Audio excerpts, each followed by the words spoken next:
In the middle of a Black Ops mission, while painting a target for a deadly drone strike, my phone rang, and it was my 8-year-old daughter sobbing in terror, screaming, "Daddy, I'm in the hospital, my stepfather broke my fingers."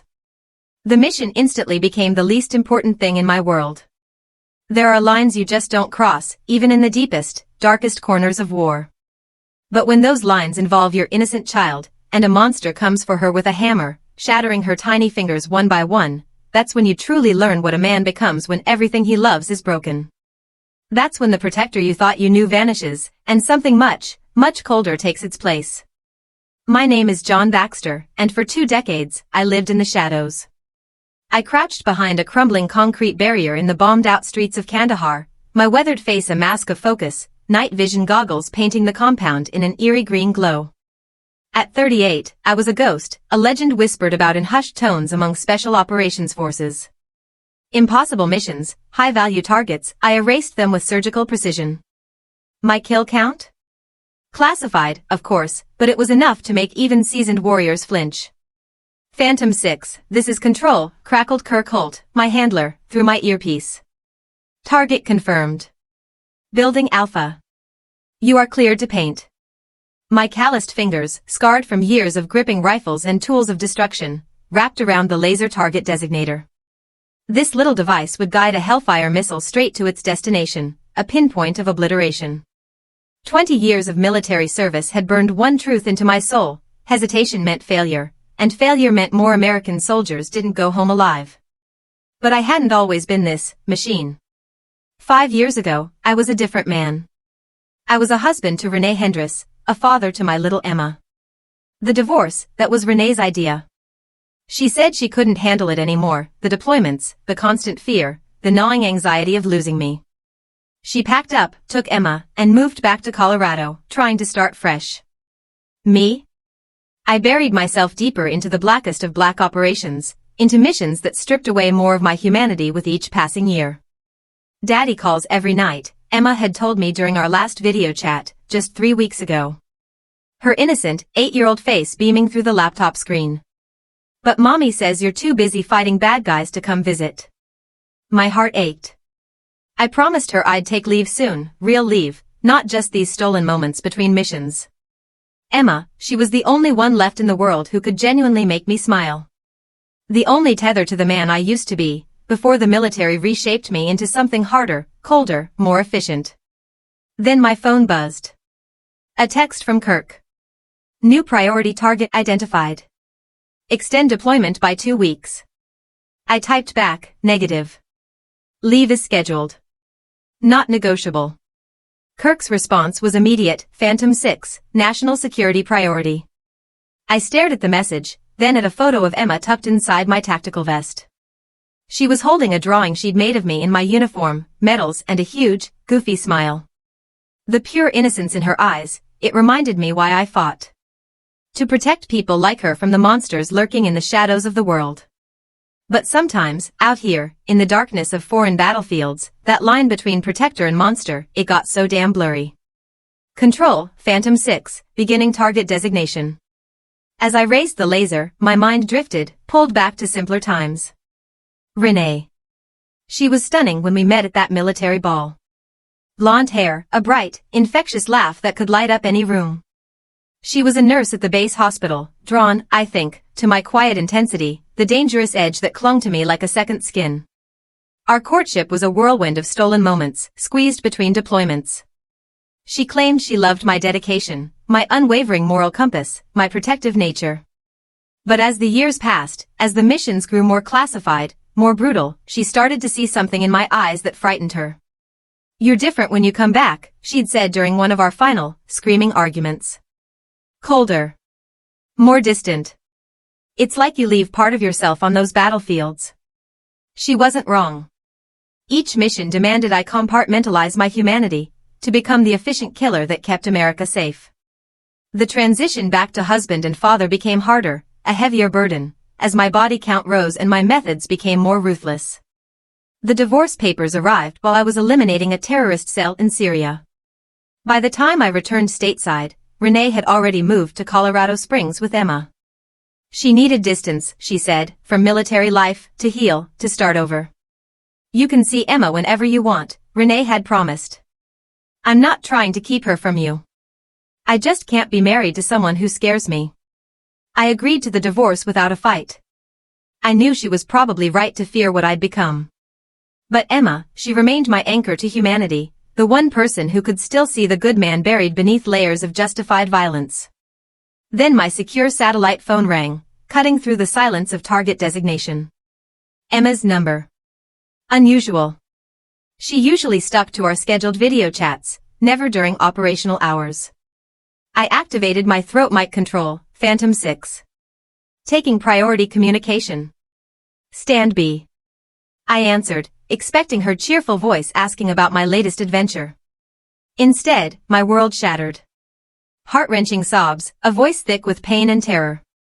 The laser designator suddenly felt weightless in my hands. It was my daughter. Broken. 3 months earlier, Renee had been arranging flowers in the kitchen of her Colorado Springs home when the doorbell rang.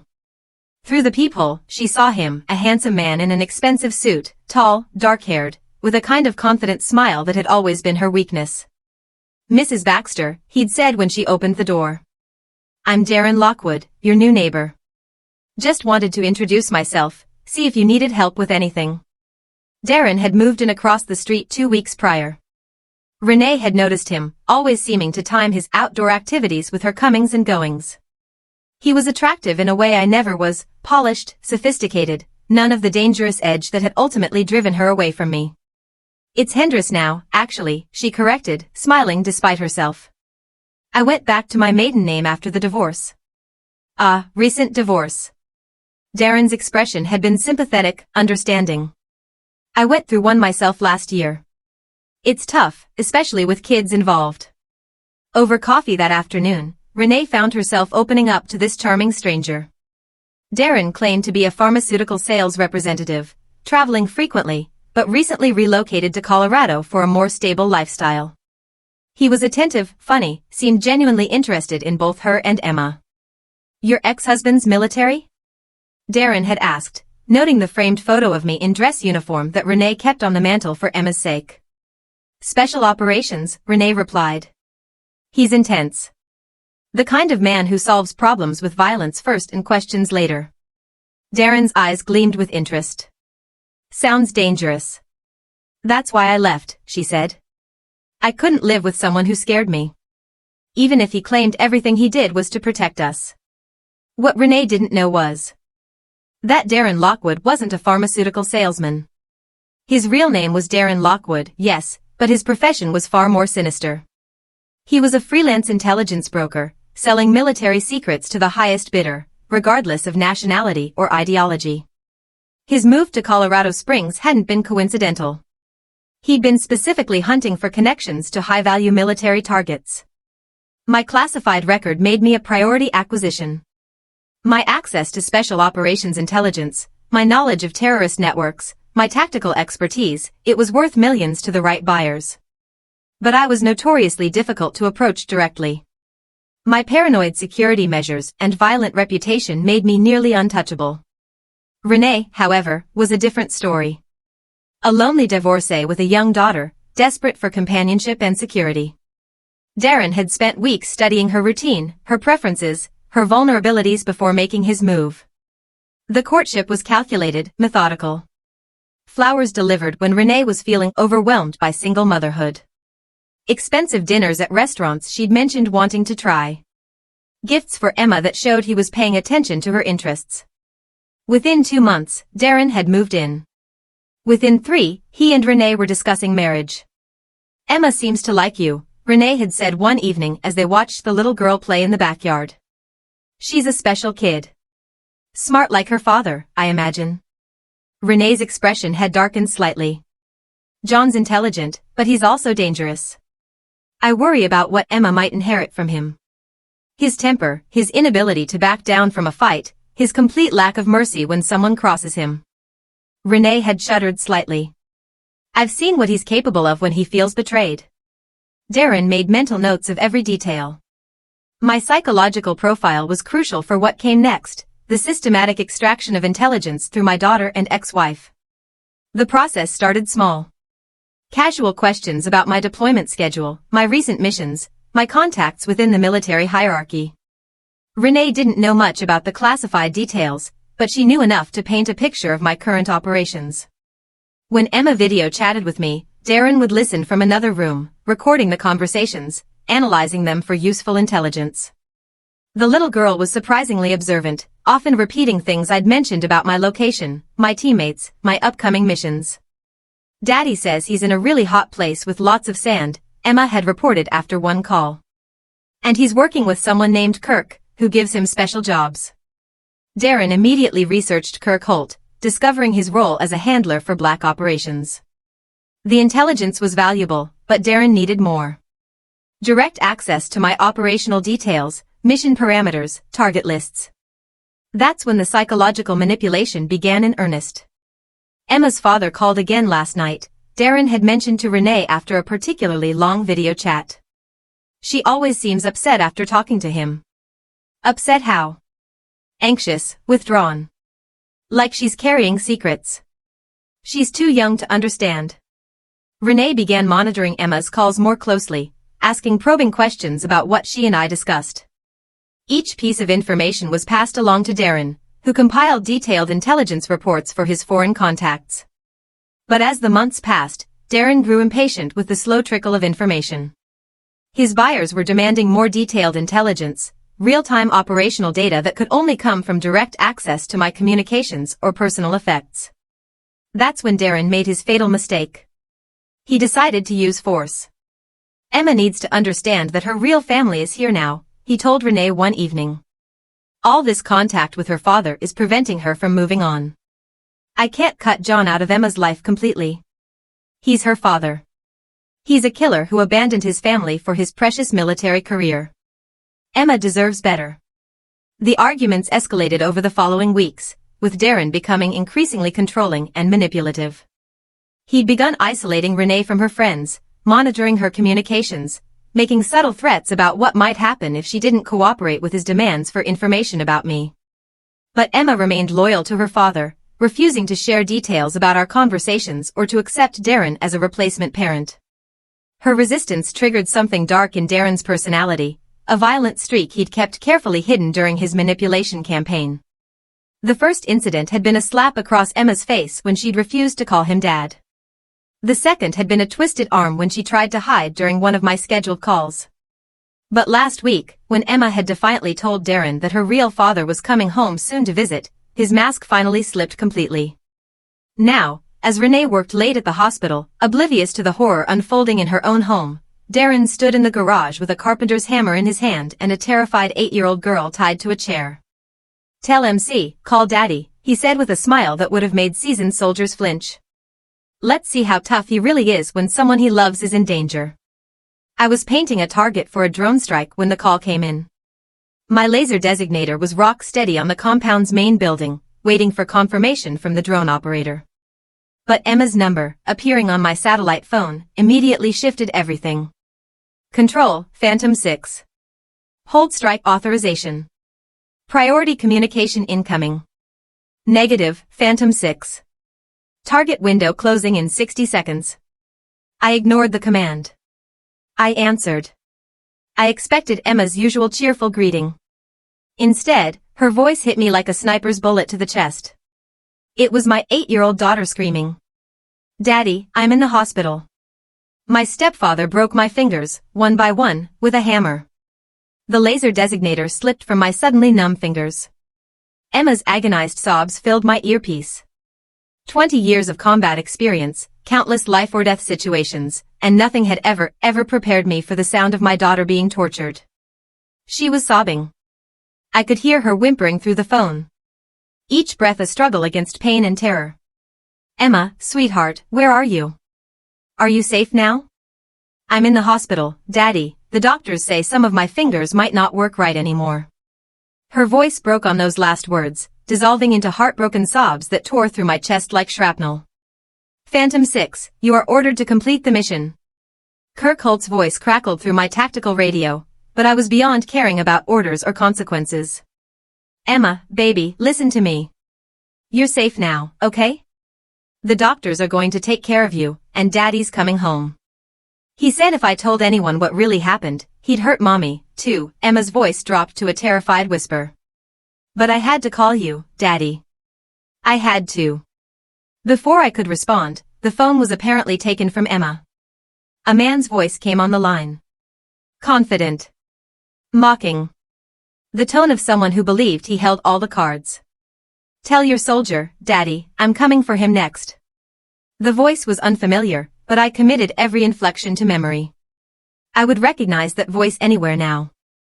And when I found its owner, that man would discover what 20 years of special operations training could do to human anatomy. I put the target painter down, cold as ice. The emotional shock was already crystallizing into something far more dangerous. The predatory calm that made John Baxter one of the most feared operators in American military service. Sweetie, Daddy's coming home to teach that fool a lesson. Promise?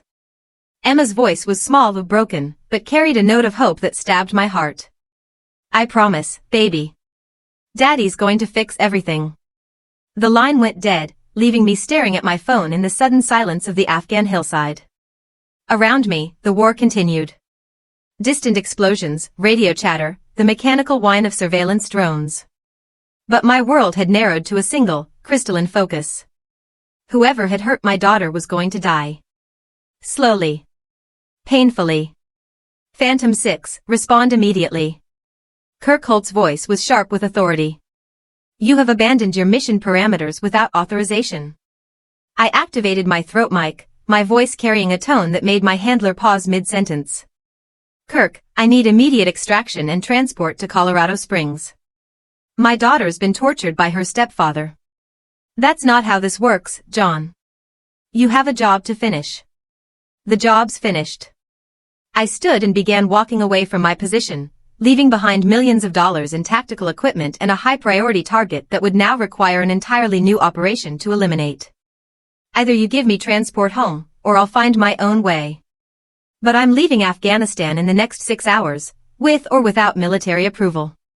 There was a long pause before Kirk responded. And when he did, his voice carried a note of careful concern. I was too valuable an asset to lose over a family crisis, but I was also too dangerous to directly oppose when my daughter's safety was at stake. Stand by for extraction coordinates. We'll have you on a transport within 4 hours. 2 hours. John, be reasonable, Kirk. My voice dropped to barely above a whisper, but it carried more menace than any shouted threat. My 8-year-old daughter called me while someone was breaking her fingers with a hammer. Reasonable died with that phone call. 2 hours. Or I disappear and handle this my own way. Another pause. Extraction in 2 hours. But John, whatever you're planning, remember that you're still bound by U.S. law when you're on American soil. I almost laughed at the absurdity of the statement. For 20 years, I'd operated in legal gray areas, eliminating threats to American security through methods that would horrify civilian courts.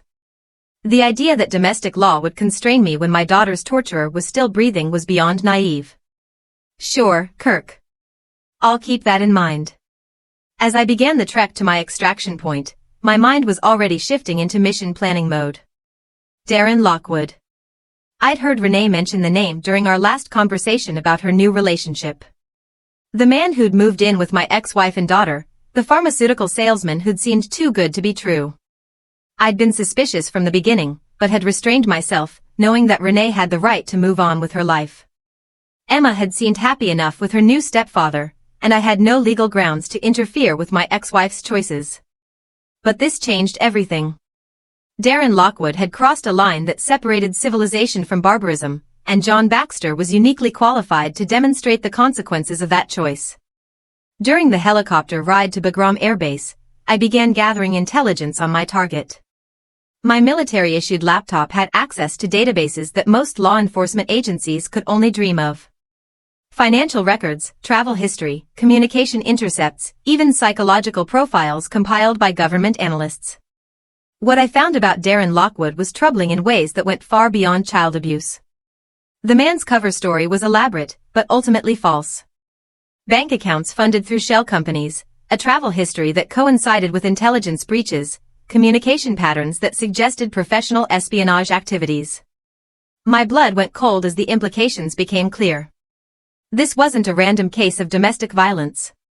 Darren Lockwood was a spy who targeted my family, specifically using Renee and Emma as assets in whatever intelligence operation he was running.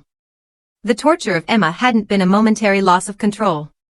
It had been a calculated move to provoke me, to force me to abandon my mission and return home where Lockwood could better monitor and manipulate me. By the time my transport touched down at Colorado Springs, I understood exactly what I was dealing with. Not just a child abuser who needed to be stopped, but a foreign operative who'd declared war on my family as part of a larger intelligence operation.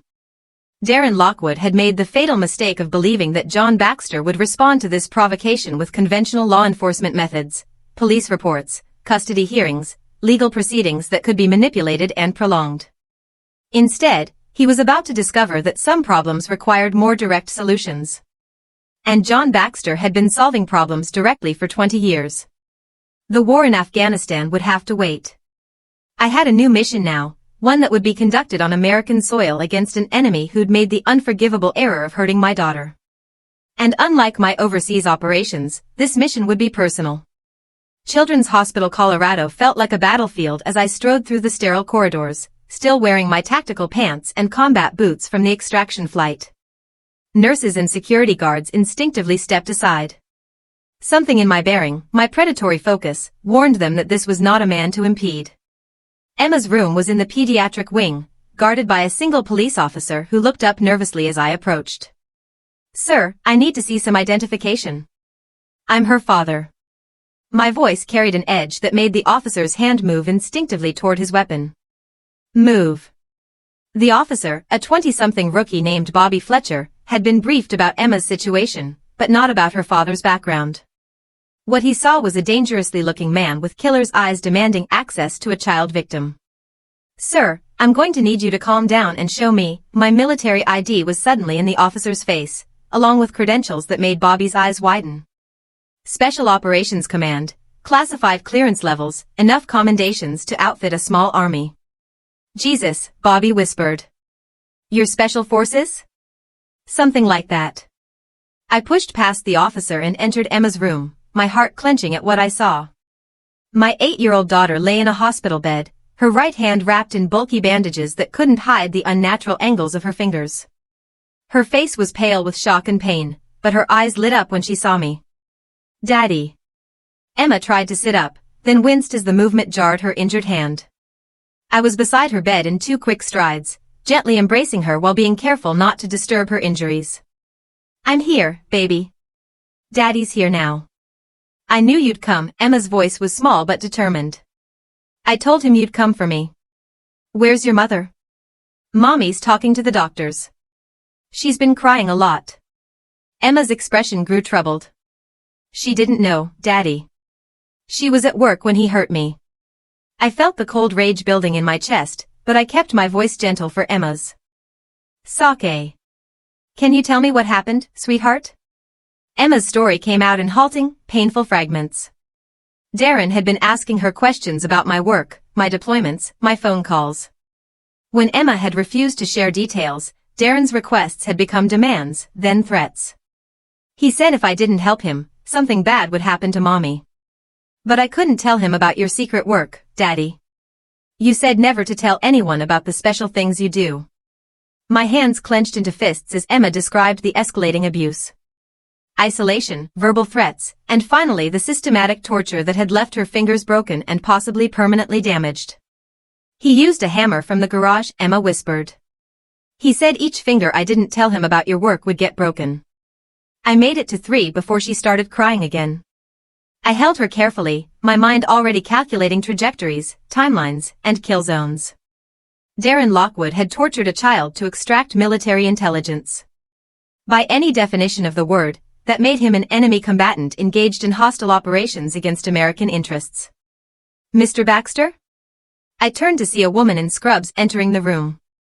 Dr. Catherine Hart, according to her name tag. Her expression was professionally sympathetic, but carried an underlying tension. "I'm Dr. Hart, Emma's surgeon. I need to discuss her prognosis with you." I gently squeezed Emma's uninjured hand. I'll be right back, baby. In the hallway, Dr. Hart's professional demeanor cracked slightly. Mr. Baxter, I've been a pediatric surgeon for 15 years, and I've never seen deliberate injuries this precise. Whoever did this knew exactly how much force to apply to break bones without causing life-threatening damage. What are you saying? I'm saying this wasn't a crime of passion or a moment of lost control. This was systematic torture conducted by someone with knowledge of human anatomy. Dr. Hart's voice dropped. Emma may never regain full use of her right hand. The damage to the small bones and ligaments is extensive. I felt something cold and final settle in my chest. Darren Lockwood hadn't just abused my daughter. He'd potentially crippled her for life. Where's my ex-wife? Mrs. Hendress is in the family counseling room with the police detective handling the case. Room 302. I found Renee in a small conference room, sitting across from Detective Andre Jefferson, a middle-aged black man with tired eyes. Renee looked up when I entered, her face streaked with tears and guilt. John, I'm so sorry. I had no idea. Where is he? My voice was flat, emotionless. Detective Jefferson looked up from his notepad. Mr. Baxter, I'm Detective Jefferson. I need to ask you some questions about, where is Darren Lockwood? We have an APB out for his arrest, but he's disappeared. Left town sometime last night after the incident. I turned to Renee, my eyes boring into hers. Tell me everything about him. Everything. Renee's story tumbled out, meeting Darren, their whirlwind courtship, his gradual integration into their family life. But as she spoke, I began picking up details that painted a different picture than the grieving mother realized. He asked a lot of questions about your work, Renee admitted. I thought he was just trying to understand why our marriage failed. What kind of questions? About your deployments, your security clearance, your contacts in the military? He seemed really interested in your friend Kirk. I exchanged a look with Detective Jefferson, who was also beginning to understand that this case was more complex than simple domestic abuse. Mrs. Hendress, Jefferson said carefully. Did Mr. Lockwood ever ask you to obtain specific information about your ex-husband's activities? Not directly, but Renee's face went pale as the implications hit her. Oh God, he was using me, wasn't he? Using Emma? My phone buzzed with a text from an unknown number. Your daughter screams beautifully. Want to hear more? Meet me at the old steel mill on Industrial Drive. Come alone, or she won't be the only one who gets hurt. I showed the message to Detective Jefferson, whose expression grew grim. This guy is escalating fast. We need to call in federal support, FBI. Maybe even military intelligence if he's really a foreign operative. No, my voice was final. This stays local for now. Mr. Baxter, I understand you're upset, but my stare made the detective's words die in his throat. Detective Jefferson, what do you know about my military service? Jefferson glanced at the credentials I'd shown earlier. Special operations, classified missions. Why? Because you're about to have a choice. You can either trust me to handle this my way, or you can file reports and hold hearings while Darren Lockwood disappears forever. I leaned forward, my voice dropping to a whisper. How many child torturers have you successfully prosecuted, detective? That's not the point. It's exactly the point. Your system is designed for criminals who follow rules, who can be reasoned with, who respond to conventional law enforcement. Darren Lockwood is a trained intelligence operative who tortured my daughter to extract military secrets. Your handcuffs and court dates won't stop him. Detective Jefferson stared at me for a long moment, recognizing something in my eyes that he'd seen in war veterans, the cold certainty of someone who'd killed before and would kill again if necessary. What are you planning? I'm planning to solve this problem permanently. I stood and headed for the door, but Renee's voice stopped me. John, please. I know you're angry, but don't do anything that'll take you away from Emma permanently. She needs her father. I turned back to my ex-wife, my expression softening slightly. Emma needs to know that the people who hurt her face consequences. Real consequences. As I left the hospital, I was already planning my approach to the abandoned steel mill. Darren Lockwood thought he was luring a grieving father into a trap, but he was actually about to face 20 years' worth of military training and controlled violence. The hunter had returned home, and the prey was about to discover why John Baxter's enemies rarely survived their first encounter with him. The abandoned Pueblo Steel Works sat like a monument to industrial decay on the outskirts of Colorado Springs, its rusted skeleton silhouetted against the afternoon sky. I parked my rental car 2 blocks away and approached on foot, moving with the fluid stealth that had kept me alive through countless hostile encounters. My tactical assessment was automatic: multiple entry points, excellent sightlines for snipers, countless hiding spots for ambushes. Darren Lockwood had chosen well, but he'd made one critical error. He was facing an opponent who'd been fighting in worse terrain for 2 decades. My gear was minimal, but deadly effective: a suppressed Glock 19, a tactical knife, zip ties, and a small kit of interrogation tools that officially didn't exist in any military inventory. I'd acquired everything during a quick stop at a storage unit I maintained for exactly these kinds of off-books operations. As I circled the facility, my phone buzzed with intelligence updates from Kirk. My handler had been busy during the flight back to Colorado, pulling every available resource to identify Darren Lockwood's real background and objectives. The information was disturbing in its implications. Darren Lockwood was indeed a professional intelligence broker, but his client list read like a who's who of America's enemies: Russian FSB, Chinese MSS, Iranian MOS, and several terrorist organizations that I had personally disrupted during overseas operations. More troubling, Lockwood's financial record showed recent large payments from sources connected to the very terrorist cell I had been tracking in Afghanistan. The timing wasn't coincidental. Someone had specifically contracted Lockwood to neutralize John Baxter by targeting his family. Emma's torture hadn't been random violence or even intelligence gathering.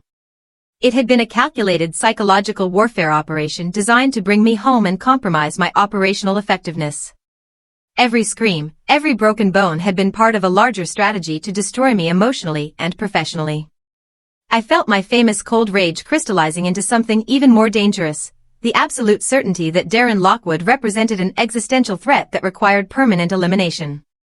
I entered the steel mill through a partially collapsed loading dock, moving through the shadows with practiced silence. The facility was a maze of rusted machinery, collapsed walkways, and debris that provided excellent concealment for both hunter and prey. "I wondered when you'd show up," Darren's voice echoed through the cavernous space. Though I expected it to take longer.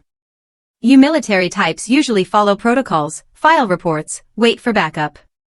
I remained silent, using the sound of Darren's voice to triangulate his position while moving closer through the industrial maze.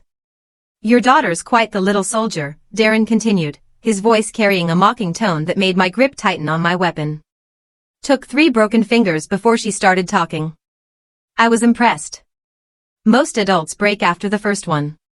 I had located the sound source, a catwalk about 30 feet above the main floor, accessible through a series of ladders and maintenance walkways. But something felt wrong about the positioning, too obvious for a professional operator. "Of course, she didn't actually give me much useful information," Darren's voice continued. "Just repeated the same generic details about Daddy's important work.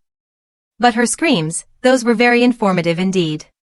I froze as I realized the tactical situation. Darren's voice was coming from speaker positions throughout the facility. He wasn't actually in the building at all. Or if he was, his real position was completely different from where his voice seemed to originate. This was more than an ambush. It was a sophisticated intelligence operation designed to capture or kill me while maintaining plausible deniability. The abandoned steel mill wasn't Darren's trap. It was a kill box set up by professionals with significant resources and planning time. My tactical radio crackled with an encrypted transmission. "Phantom 6, this is Overwatch. You have multiple hostiles converging on your position. This is not a solo operation." The voice belonged to Ollie O'Brien, one of my former team members who now worked private security. Someone had activated my emergency contact network, calling in favors that had been accumulating for years. "Ollie, what's your position?" "Northeast corner with Zach Walton and Edgar Davenport. We've been tracking unusual activity around this location for the past 6 hours. Your boy Lockwood brought friends, at least 8 operators with military-grade equipment." I smiled grimly. Darren had made another tactical error. He'd assumed I would come alone, driven by paternal rage and emotional compromise. Instead, He was facing a coordinated response from some of the deadliest men America had ever produced. Identification on the hostiles? Mixed bag, Zach's voice came through the radio. Some Russian Spetsnaz, a couple of Chinese operators, and what looks like local contractors. Professional grade, but not expecting resistance. I moved toward a central position that would give me multiple escape routes while maintaining communication with my team. Rules of engagement? Edgar's voice was flat, emotionless. Your daughter, your call. We're here to support whatever you decide. For a moment, I felt something like my old humanity stirring. Gratitude for the brotherhood that had brought these men to my aid without question or hesitation. But that warmth was quickly consumed by the cold fire of my rage. Darren Lockwood dies tonight. Everyone else is secondary targets unless they interfere. Copy that. Beginning perimeter sweep. My phone buzzed with another message from Darren. Enjoying the reunion? Your military friends won't help when your ex-wife and daughter start disappearing one by one. This is bigger than you understand, soldier boy. The attached photo made my blood freeze. Emma's hospital room, taken from outside the window, with crosshairs digitally overlaid on her sleeping form. Ollie, I need immediate security at Children's Hospital. Someone's targeting Emma. Already done. Neil Bowers and Carlton Burke are on site with full tactical gear. Your daughter's covered. I felt a predatory satisfaction as the tactical situation shifted in my favor. Darren had expected to face a grieving father driven by emotion and desperation. Instead, he was dealing with a coordinated military operation conducted by men who'd spent decades perfecting the art of violence. But this was still personal. I wanted Darren Lockwood alive long enough to understand exactly what kind of mistake he'd made when he chose to torture an 8-year-old girl. The hunt was about to begin, and by the end of the night, Darren Lockwood would discover why John Baxter's enemies rarely survive their encounters with him. The difference was that this time I wasn't constrained by rules of engagement or political considerations. This time it was purely personal, and personal was how John Baxter did his best work. The first hostile died quietly. My tactical knife sliding between his ribs as the man tried to flank through the industrial maze. I caught the body before it could make noise, dragging it into the shadows while relieving the corpse of weapons and communication equipment. Russian Spetsnaz, just as Ollie had reported. The gear was top-tier military issue, which confirmed that this wasn't some freelance operation. Darren Lockwood had serious backing from foreign intelligence services. My earpiece crackled with updates from my team. Phantom 6, we have visual on the primary target. He's in a mobile command center about 200 meters south of your position, coordinating the sweep teams. How many operators inside the kill zone? 8 confirmed, possibly more in reserve positions. They're using standard search and destroy protocols. Systematic grid sweep with overlapping fields of fire. I smiled coldly. Search and destroy tactics worked well against conventional targets, but they assumed the prey would behave predictably. John Baxter had been surprising enemies for 20 years. I activated a small explosive charge I'd planted near the facility's main electrical panel. The blast cut power to the building, plunging the steel mill into darkness while simultaneously masking my position. In the sudden blackness, I became something more dangerous than human. A predator perfectly adapted to his environment. My night vision goggles turned the industrial maze into a clear tactical playground while my enemies stumbled through unfamiliar territory. The second kill came as 2 operators tried to coordinate. Through the darkness. My suppressed Glock coughed twice. The subsonic rounds punching through tactical vests with surgical precision. Both men dropped without making a sound. Contact lost with Team 2. Darren's voice crackled through the stolen radio. Switch to infrared and tighten the search pattern. I was already moving, using the facility's network of conveyor belts and maintenance tunnels to stay ahead of the search teams. I'd studied the building's blueprints during my approach, memorizing every access point and potential choke point. My phone buzzed with a message from Kirk Holt. John, federal agencies are mobilizing to support your operation, but you need to maintain legal boundaries. Whatever you're planning, make sure it can be justified in congressional hearings. I almost laughed at the absurdity. Congressional hearings seemed irrelevant when foreign operators were trying to kill me and threatening my daughter. Some problems required solutions that existed outside legal frameworks. The third kill was more challenging. A sniper positioned in the facility's overhead crane assembly, covering the main approach routes with a high-powered rifle. I had to climb 40 feet of rusted steel framework to reach the man's position, moving with absolute silence while debris rained down from corroded support beams. The sniper never saw me coming. My knife found the base of the man's skull, severing the spinal cord instantly. I acquired the sniper rifle and turned it on the remaining search teams, watching their thermal signatures through the weapon's advanced optics. Team leader down. Darren's voice carried increasing tension. All units converge on the crane position. We have Baxter isolated. But I was already gone, using a zipline I'd improvised from steel cable to descend to the facility's lower level. The remaining operators rushed toward my former position while I circled behind them, turning their own tactics against them. The fourth and fifth kills came simultaneously. Two men covering each other's advance through a narrow corridor between machinery. My improvised explosive device, constructed from cleaning chemicals found in the facility's maintenance areas, created a controlled collapse that crushed both operators under several tons of steel debris. This is impossible. Darren's voice had lost its earlier confidence. He's one man against a full tactical team. Not quite. Ali O'Brien's voice cut through the radio frequency. You're facing the man who's been hunting your kind for 20 years. And he's not alone. Explosions echoed through the facility as my team began their own assault on the perimeter positions. Zach Walton's expertise with demolitions turned the mobile command center into a fireball, while Edgar Davenport's sniper rifle began systematically eliminating the reserve forces. I used the chaos to close with my primary objective, Darren Lockwood himself. The man had abandoned his command vehicle and was fleeing through the facility's rear exit, but I knew the terrain better and had anticipated the escape route. I intercepted Darren at the loading dock where I'd entered, emerging from shadows like a vengeful spirit. Darren spun around, raising a pistol with professional competence, but I was already inside his firing arc. The disarm was textbook special operations, a precise strike that shattered Darren's wrist while simultaneously securing his weapon. Darren crashed to the concrete, clutching his ruined hand and staring up at me with a mixture of pain and disbelief. You can't do this. Darren gasped. I'm an American citizen. I have rights. I knelt beside the injured man, my voice carrying the weight of absolute authority. You tortured my 8-year-old daughter to extract military intelligence. You forfeited your rights when you became an enemy combatant. The courts will never, there won't be any courts. My tactical knife appeared in my hand, the blade catching reflected light from the burning command vehicle.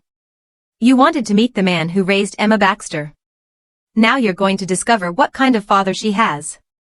Darren's eyes widened with the understanding that he wasn't going to survive the next few minutes. Wait. I can give you information. Names, contacts, the entire network that hired me. I already have that information. My smile was arctic. My people have been dismantling your operation while you're playing games in this steel mill. Your handlers, your contacts, your financial networks, all of it's been compromised. Then what do you want? I leaned closer, my voice dropping to barely above a whisper. I want you to understand what happens to people who hurt my family. I want you to know exactly why crossing John Baxter was the last mistake you'll ever make. The interrogation lasted 30 minutes and yielded intelligence that would result in the elimination of 3 separate foreign intelligence networks. By the time I was finished, Darren Lockwood had provided enough information to prevent dozens of future operations against American targets. But more importantly, he had experienced the same helpless terror that he'd inflicted on Emma.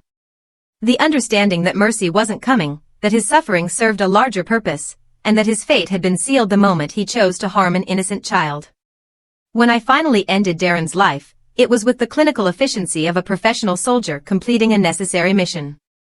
There was no satisfaction in the kill, no emotional catharsis, just the cold completion of a task that had to be done. As emergency vehicles converged on the steel mill, my team and I melted away into the Colorado night. Official reports would describe a gang-related shooting that resulted in multiple casualties, with no surviving witnesses to complicate the narrative. But I knew the truth. Justice had been served, my daughter was safe, and a message had been sent to anyone else who might consider targeting my family. Some problems required legal solutions. Others required permanent ones. And John Baxter had always been very good at permanent solutions. The secure briefing room at Peterson Air Force Base hummed with tension. I sat across from a collection of officials representing the full spectrum of American intelligence and law enforcement.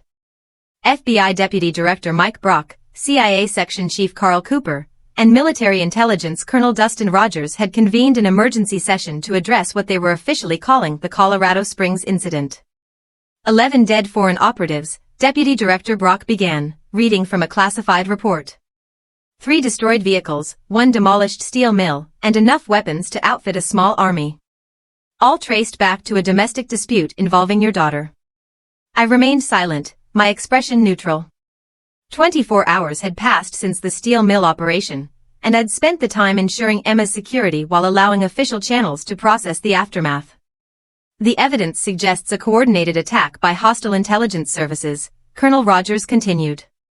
Russian Spetsnaz, Chinese military intelligence, Iranian operatives, and several contractors with ties to terrorist organizations. They came here specifically to target you, Sergeant Major Baxter. The use of my formal rank wasn't accidental.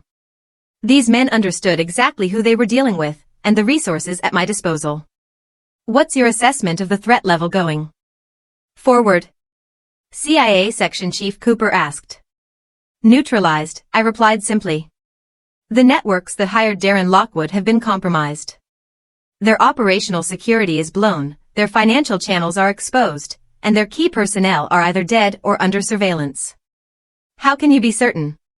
I slid a tablet across the table, displaying intelligence reports that made all 3 officials pause. The data was comprehensive: bank records, communication intercepts, operational plans, and personnel files for dozens of foreign intelligence operatives. Where did you get this? Deputy Director Brock demanded. Darren Lockwood was very cooperative during his final interview. The euphemism wasn't lost on anyone in the room. They understood that I had extracted the intelligence through methods that wouldn't survive legal scrutiny, but the quality and scope of the information was too valuable to ignore. This intelligence identifies active foreign operations across 12 states, Colonel Rogers observed, scrolling through the data. If this is accurate, we're looking at the largest counterintelligence breakthrough in decades. It's accurate, I confirmed. I've had teams verify the most critical details. 3 foreign intelligence networks have been operating on American soil for over 5 years, targeting military personnel and their families. Section Chief Cooper looked troubled. Teams? What teams? Private contractors with appropriate security clearances and specialized skill sets. Men who understand that some problems require direct solutions. The implication was clear. I had been operating my own private intelligence network, conducting unsanctioned operations against foreign threats. The officials exchanged glances, recognizing both the legal complications and the practical value of such capabilities. We need to discuss your operational parameters going forward, Deputy Director Brock said carefully. What happened at the steel mill was effective, but it can't be repeated without proper authorization and oversight. My expression didn't change, but something cold flickered in my eyes. Gentlemen, let me be clear about something. My daughter was tortured by foreign intelligence operatives operating on American soil. Your agencies either didn't know about the threat, or couldn't stop it. I solved the problem using available resources and appropriate methods. Appropriate methods? Colonel Rogers raised an eyebrow. You killed 11 people without legal authority or official sanction. I eliminated 11 enemy combatants who were engaged in hostile operations against American citizens. The fact that they were operating on U.S. soil doesn't change their combatant status. Section Chief Cooper leaned forward. The legal system would have spent months filing papers while foreign operatives continued targeting American families. How many more children would have been tortured while your lawyers debated jurisdiction and evidence requirements? The room fell silent as the officials processed my argument. They understood the tactical reality. Conventional law enforcement was inadequate for dealing with professional intelligence operatives who understood legal loopholes and diplomatic protections. What are you proposing? Deputy Director Brock asked finally. I'm proposing that we establish a formal framework for dealing with domestic foreign intelligence threats. A specialized unit with appropriate legal authorities and operational flexibility. I activated a presentation screen, displaying organizational charts and operational protocols that I'd been developing during my flight back from Afghanistan. Joint Counterintelligence Task Force, I continued. Personnel drawn from military special operations, CIA, FBI, and selected private contractors. Mandate to identify and neutralize foreign intelligence operations targeting American citizens and infrastructure. Colonel Rogers studied the presentation with growing interest. This would essentially be a domestic special operations unit with broad authorities to conduct direct action against foreign threats. Exactly. No more waiting for legal processes while enemy operatives escape justice. No more bureaucratic delays while American families are targeted for intelligence gathering. Section Chief Cooper looked skeptical. Congress would never approve something like this. The legal oversight requirements alone, Congress doesn't need to approve what they don't know about, I interrupted. This would be a classified program, funded through existing black budgets, with operational security maintained through compartmentalized briefings. The three officials exchanged looks that conveyed volumes of unspoken communication. They were being offered a solution to a problem that had been growing for years, the increasing boldness of foreign intelligence services operating on American soil. Who would lead this task force?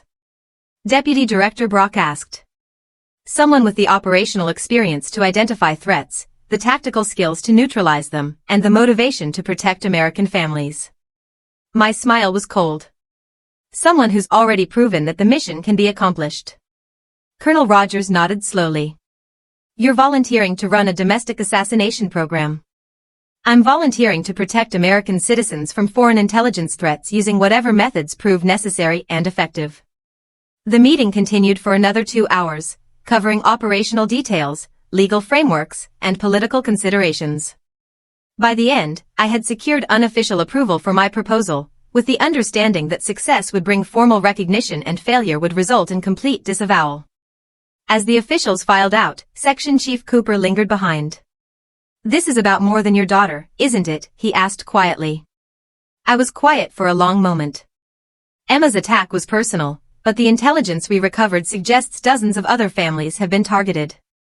Children threatened, spouses manipulated, military personnel compromised through psychological warfare operations. And you want to make sure it never happens again. I want to make sure that anyone who considers targeting American families understands the consequences. My voice carried absolute certainty. Some deterrents only work when they're demonstrated convincingly. Later that evening, I sat beside Emma's hospital bed, reading her a story while she dozed fitfully. Her bandaged hand remained motionless on the blanket, a constant reminder of what foreign enemies were willing to do to American children. My secure phone buzzed with a message from Kirk Holt. Official authorization granted. Welcome to the Joint Counterintelligence Task Force. Your first target package will be delivered tomorrow. I smiled as I looked at my sleeping daughter. Emma would grow up in a world where people who hurt children face swift and permanent consequences. She would never again have to fear that her father's enemies could reach her with impunity. Some parents protected their children through conventional means, locks, alarms, legal restraints. John Baxter protected his daughter by ensuring that anyone who threatened her would disappear quietly and permanently. It was a harsh form of justice, but it was effective, and effectiveness was all that mattered when family was at stake. The hunter had found his new hunting ground, and the prey would soon discover that some predators never stopped pursuing their targets. 6 weeks after the steel mill incident, I stood in a converted warehouse outside Denver that served as the operational headquarters for the Joint Counterintelligence Task Force. The space hummed with activity, analysts processing intelligence, operators planning missions, and technical specialists monitoring communications across multiple foreign intelligence networks. Emma was home now, her fingers slowly healing, but her spirit intact. She'd started physical therapy and was already talking about learning martial arts so she could help Daddy fight the bad guys. I had hired private security for our home and Emma's school, ensuring that she could return to a normal childhood while I eliminated the remaining threats. Target Package Alpha is ready for final approval, Ollie O'Brien reported, placing a thick folder on my desk. Russian intelligence network operating out of Aurora. 12 operatives confirmed, including the handler who contracted Darren Lockwood. I opened the file, studying photographs and intelligence reports on a cell that had been operating in Colorado for 3 years. Their primary mission had been identifying and compromising military personnel through family targeting. The same strategy that had led to Emma's torture. Rules of engagement, full-spectrum response authorized. These operatives have been linked to the compromise of 17 American military families, including 3 cases of child endangerment. Ali's expression was grim. They're using the same psychological warfare tactics that Lockwood employed, threaten the children to control the parents. I felt the familiar cold rage settling in my chest. Timeline: simultaneous raids tonight at 0200 hours. Zach and Edgar are coordinating assault teams for the primary locations while local law enforcement handles the secondary targets. The beauty of the new operational framework was its efficiency. Instead of months of legal proceedings that could be manipulated or delayed, foreign intelligence threats were identified and eliminated within weeks of discovery. The message to America's enemies was clear: targeting American families would result in swift and permanent consequences. My secure phone rang with a call from Detective Andre Jefferson, who had become an unofficial liaison between local law enforcement and the task force. "John, we have a problem. Renee wants to speak with you about Emma's ongoing therapy. She's asking questions about the security arrangements, your new job, and why federal agents keep visiting her house." I sighed. My ex-wife had been struggling to process the revelation that her boyfriend had been a foreign spy who tortured their daughter for intelligence purposes. The psychological trauma was compounded by guilt over her unwitting cooperation with Lockwood's operation. "What kind of questions?" "The kind that suggests she's been talking to lawyers about custody modifications. She thinks Emma would be safer living away from you, given the nature of your work." I felt a different kind of anger. Not the cold, operational rage I felt toward foreign threats, but the frustrated fury of a father whose parental rights were being questioned because he protected his daughter from torture. "Schedule a meeting today, if possible." 3 hours later, I sat across from Renee in the same hospital conference room where we'd first discussed Emma's injuries. But the dynamic had changed significantly. Renee now understood that her ex-husband operated in a world of classified missions and life-or-death decisions. "Emma's having nightmares," Renee began without preamble. "She wakes up screaming about hammers and bad men. The therapist thinks she needs stability, predictability. She has stability. Armed security, monitored communications, and the knowledge that the people who hurt her are dead." Renee flinched at my casual mention of killing. "That's exactly what I'm talking about. You've turned our daughter's life into some kind of military operation. I've ensured that our daughter will never again be tortured by foreign intelligence operatives. If that requires military-style security, then that's what she gets. For how long? The rest of her childhood? Her entire life?" Renee's voice rose with frustration. "She's 8 years old, John. She should be worried about homework and friends, not about whether Daddy's enemies might hurt her again." I studied my ex-wife's face, recognizing genuine maternal concern mixed with guilt over her role in Emma's endangerment.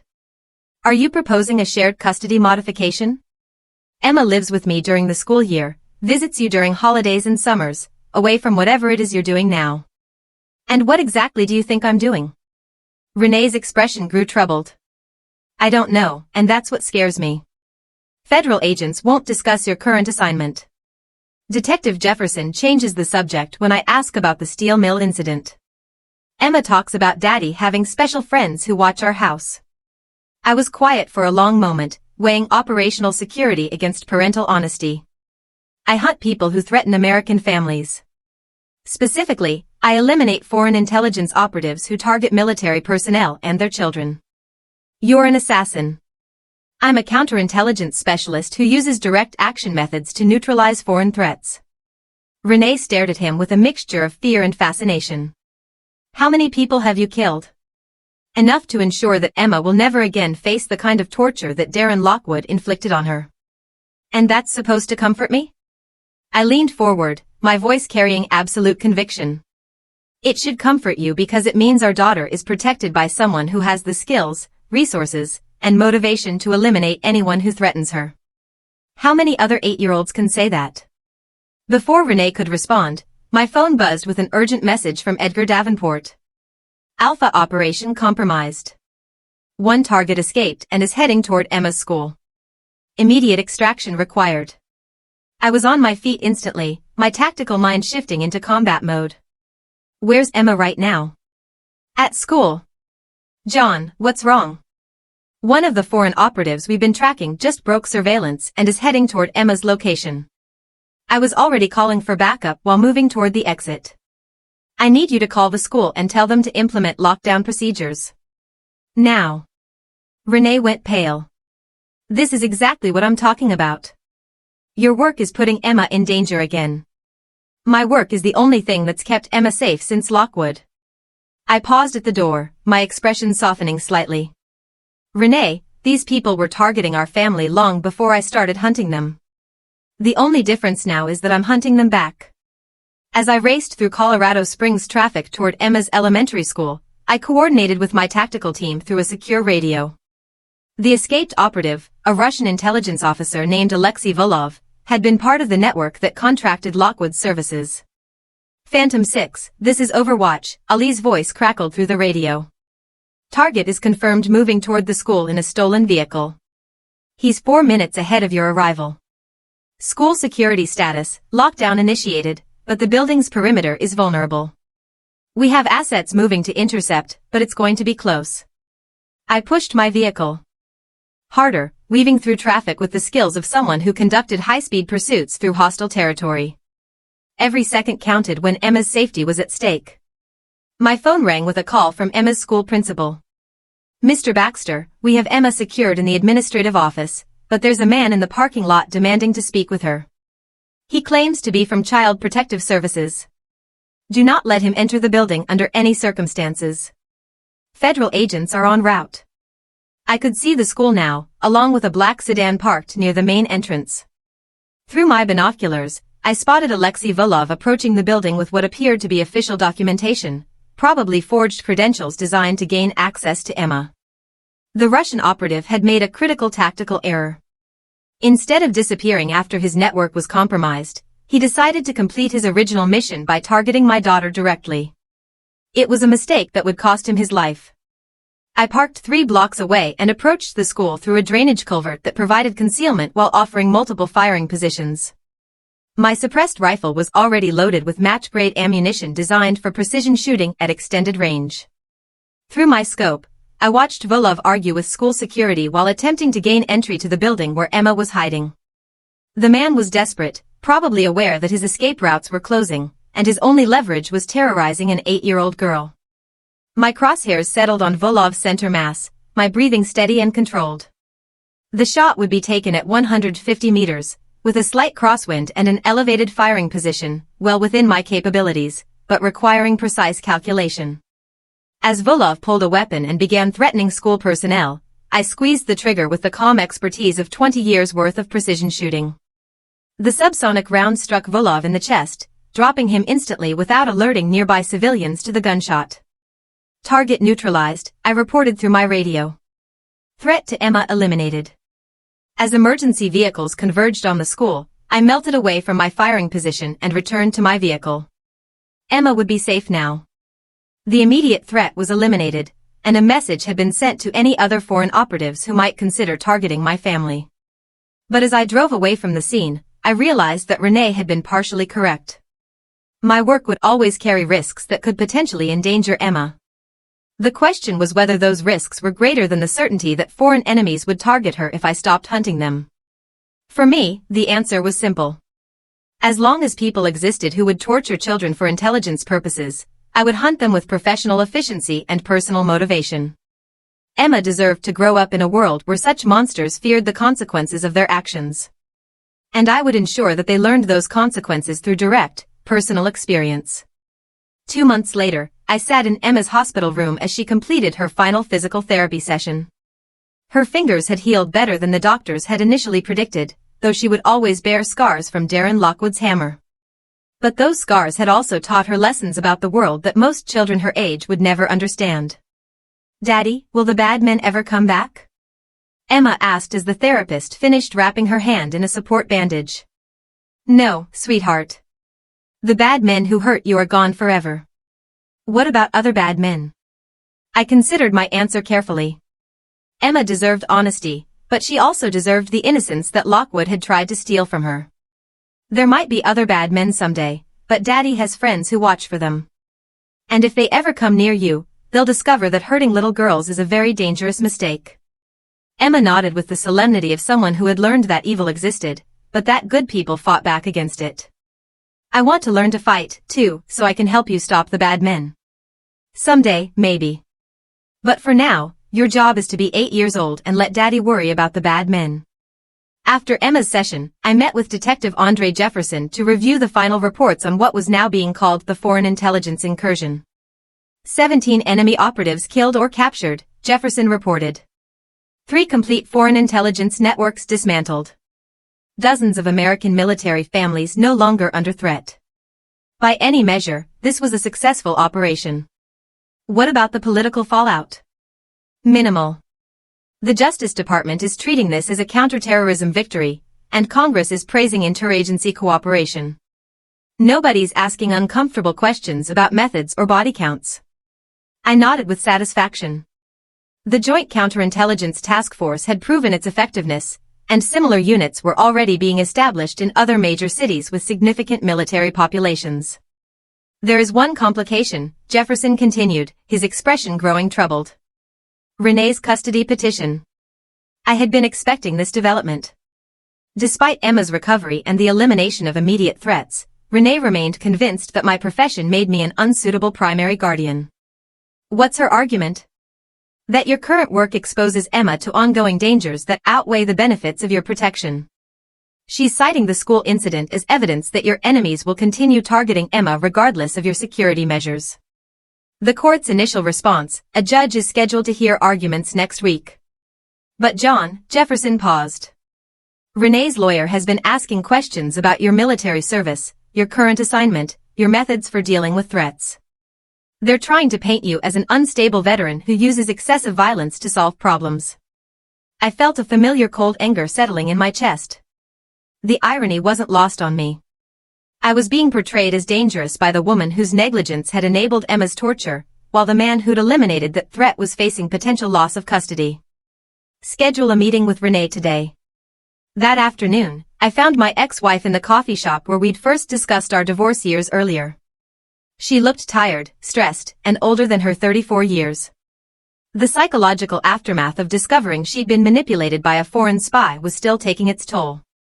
I assume you want to discuss the custody petition, Renee said without preamble. I want to discuss Emma's future, and what kind of life you think she should have. Renee's expression hardened. A normal life. Away from classified missions and federal agents and men with guns watching her house. A normal life where foreign intelligence operatives can target her with impunity because her father isn't hunting them first? That's not, Renee stopped, recognizing the validity of my argument. There has to be a middle ground, some way to protect Emma without turning her childhood into a military operation. I leaned forward, my voice carrying the weight of absolute conviction. Renee, let me explain something about the world we live in. There are people, trained professionals, whose job is to identify American military personnel and exploit their vulnerabilities. They study our families, our children, our weaknesses. They use psychological warfare to compromise our operational effectiveness. I understand that. Do you?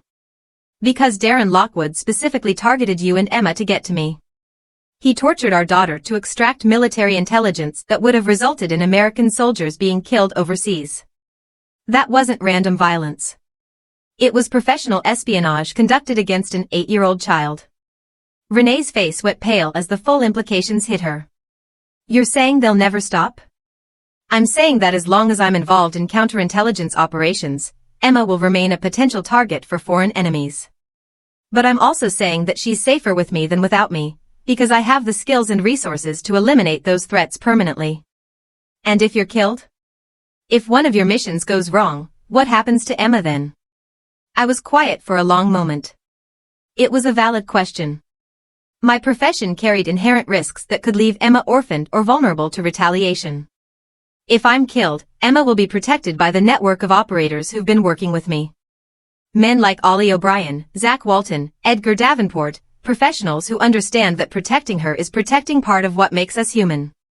Renee stared at me with a mixture of admiration and horror. You've built an entire organization around keeping our daughter safe. I've built an organization around keeping American families safe.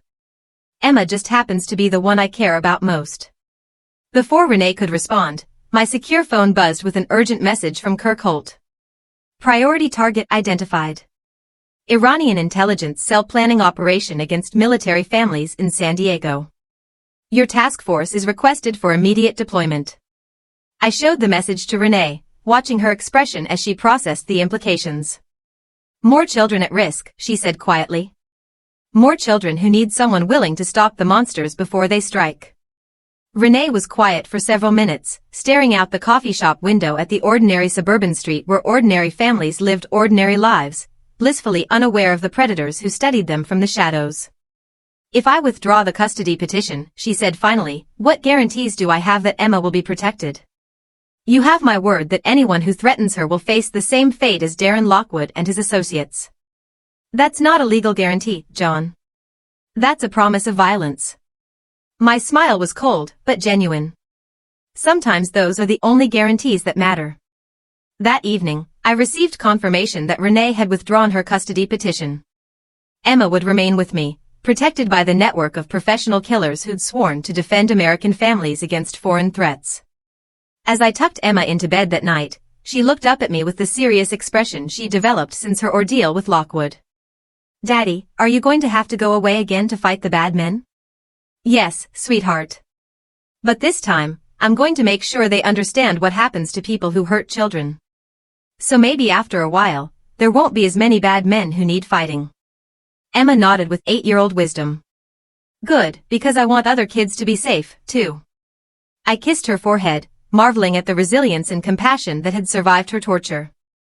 Emma understood that my work was necessary, even if it was dangerous. She'd learned that some problems required violence to solve, but that violence in defense of innocence was different from violence for its own sake. As I prepared for deployment to San Diego, I reflected on the lessons of the past few months. Darren Lockwood had thought he could use psychological warfare against my family without consequences.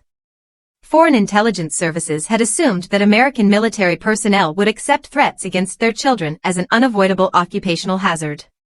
Both assumptions had proven fatal. The Joint Counterintelligence Task Force was now operational in 6 major cities, with more units being established monthly. Foreign intelligence operatives were learning that targeting American families resulted in swift, permanent retaliation. The deterrent effect was already being measured in decreased threat assessments and reduced intelligence-gathering operations against military personnel. John Baxter had transformed his personal tragedy into a strategic victory, using his daughter's suffering as motivation to protect thousands of other American families from similar attacks. Some fathers protected their children through conventional means. John Baxter protected his daughter by hunting the monsters that would prey on her, eliminating them with the clinical efficiency of a professional soldier and the passionate motivation of a father who'd seen what evil could do to innocents. Emma would grow up knowing that her father was a killer, but also understanding that he killed to protect people who couldn't protect themselves. She would learn that justice sometimes required violence, but that violence without justice was merely brutality. And she would never again have to fear that the monsters in the world could reach her without facing the ultimate consequences of crossing John Baxter. The hunter had found his purpose, and his prey would discover that some predators never stopped pursuing their targets until every threat to their family was permanently eliminated.